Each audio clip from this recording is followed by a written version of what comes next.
1947 সালে 15ই আগস্ট আমাদের দেশ স্বাধীন হয়েছিল। তোমরা কি জানো নেতাজি সুভাষচন্দ্র কে ছিলেন? আজকে তোমাদেরকে সেটাই বলবো।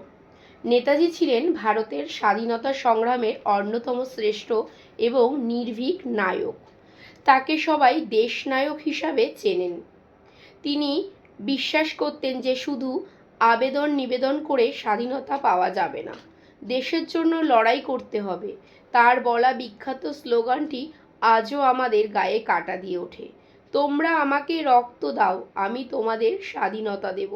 দেশের তরুণদের একত্রিত করে তিনি আজাদ হিন্দ ফৌজ নামে একটি শক্তিশালী বাহিনী তৈরি করেছিলেন। তিনি আমাদের শিখিয়েছিলেন কিভাবে মাথা উঁচু করে বাঁচতে হয়। তার আরও একটি বিখ্যাত বাণী ছিল জয় হিন্দ।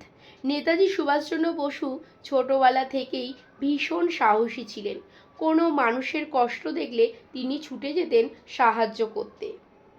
আর তার ছোটবেলার ডাকনাম ছিল বিলে।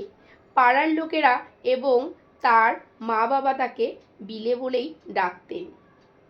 এই পতাকাটি যেটি তোমরা হাতে নিয়ে আছো আমাদের দেশের অহংকার।